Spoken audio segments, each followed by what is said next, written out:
आम आदमी पार्टी के लिए वैसे भी यह इलेक्शन बहुत इंपॉर्टेंट है, क्योंकि उनके तमाम नेता जेल में हैं। अरविंद केजरीवाल फिर सरेंडर कर रहे हैं और इसीलिए अब देखना है कि पंजाब में क्या होता है, क्योंकि वो बार बार कह रहे थे कि अगर मुझे जेल से बाहर निकालना है तो मुझे पहली पार्टी को जिताओ, इंडिया को जिताओ।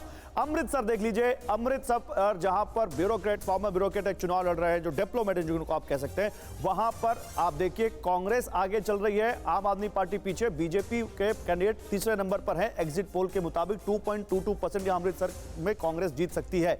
फिरोजपुर देखिए, आम आदमी पार्टी जीत सकती है, कांग्रेस पार्टी यहां पर 1.29% के पीछे है। पटियाला में बीजेपी हालांकि आगे दिख रही है, 4.72% का मार्जिन यहां एग्जिट पोल में दिखता है, कांग्रेस पीछे। खास बात यह है कि आम आदमी पार्टी और कांग्रेस की रणनीति काम करते हुए दिखती है, क्योंकि अगर वो इधर उधर दोनों में से किसी के पास जाती है तो जाहिर सी बात है आप उसको इंडिया समझ सकते हैं, इंडिया गठबंधन। होशियारपुर आप देख लीजिए, आम आदमी पार्टी आगे, बीजेपी पीछे, हालांकि यहां मार्जिन बहुत कम है, 1.5% का भी नहीं है। लुधियाना देख लीजिए, लुधियाना में जो सांसद थे कांग्रेस के वो बीजेपी में आ गए, उसके बावजूद यहां कांग्रेस पार्टी को ज्यादा बढ़त दिखती है। बीजेपी को 4.2% से दूसरे नंबर का स्थान मिलता हुआ दिखता है। ये 5 सीटें आप पंजाब की समझ सकते हैं। आप जरा पटियाला समझते हैं, क्योंकि पटियाला बहुत इंपॉर्टेंट सीट है। पटियाला पे बताइए शिव, क्या है आपके पास यहाँ पर, पटियाला में क्या दिख रहा है आपको? जी बिल्कुल, मेरे को 1 सेकंड देंगे आप, मैं बस इसको लोड कर लेता हूँ। जी जी, जैसा कि आप देख सकते हैं। मैं सर पटियाला कैप्टन साहब की वहां पर कह सकते हैं, वहां पर साख दाव पर लगी हुई है। पटियाला में यहाँ पर अगर बीजेपी जीतती है तो ये कितना बड़ा वहां पे आप फेरबदल? जी सर। हाँ हाँ, निश्चित तौर पर देखिए, पटियाला जैसा आप देख रहे, पटियाला में चूंकि उनका एक कैप्टन का अपना वो हो रहा है और आगे दिखा रहे हैं, तो मुझे लगता है कि बीजेपी जो सीटें मिल रही हैं, यही जैसे वो ये वाली, निश्चित तौर पर मुझे लगता है कि ये जीत जाएंगे। समूह जी, आपका क्या एनालिसिस है? अगर बीजेपी वहां से 2-3 सीटें भी निकालती है तो ये बहुत बड़ी उपलब्धि है। एक तो उन्होंने अकाली दल का विसाखी छोड़ दिया जी, तो ये एक फायदा मिल रहा है। दूसरे कैप्टन उनके साथ आ गए हैं और पटियाला में कैप्टन का अपना एक असर है। तो हरसिमरत कौर का जो जीतते हुए दिखाई पड़ रही है एग्जिट पोल में, उसमें लगता है वो जीत सकती हैं। इसके अलावा एक खास बात और है पंजाब में, परिणति कौर, हरसिमरत कौर तो अकाली से, हरसिमरत कौर है ना? नहीं, परनीत कौर, सॉरी।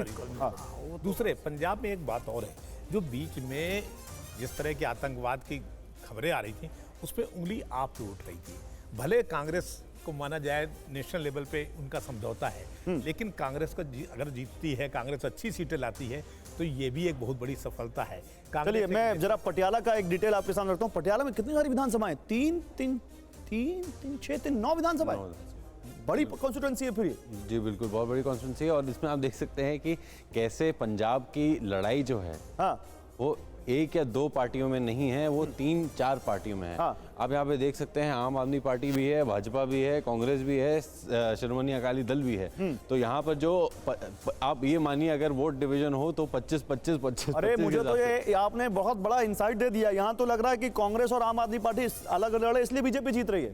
बहुत बड़ा उसका एक रीजन है, क्योंकि वोट डिवीजन हो रहा है। आप देख सकते हैं 25 हर सीट पे करीबन 20-25 सब पार्टियां कहीं ना कहीं से ले रही हैं। और उसमें आप मैप पे भी आप देख सकते हैं कि यहाँ पर 1 कांग्रेस जीत रही है,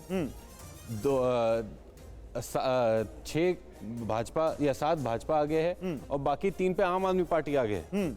तो इसका जो फायदा हो रहा है वो यहाँ पे भाजपा को हो रहा है। तो अगर आप कंसोलिडेट करें, विधानसभाओं में 6 पर बीजेपी आगे दिख रही है, 2 पर आम आदमी पार्टी और 1 पर कांग्रेस, 1 पर कांग्रेस। जी, 1 पर कांग्रेस। हाँ। और आप देख से, अगर मैं इसको बस मैथमेटिकली इसको ऐड कर दूं कि सिर्फ आम आदमी पार्टी और कांग्रेस अगर साथ में लड़े होते तो ये सीट आराम से चली जाती, क्लीन स्वीप हो सकता था। अरे भाई साहब, ये आपने बहुत बड़ा इंसाइट दे दिया, इस पे बड़ी बातें होंगी आगे।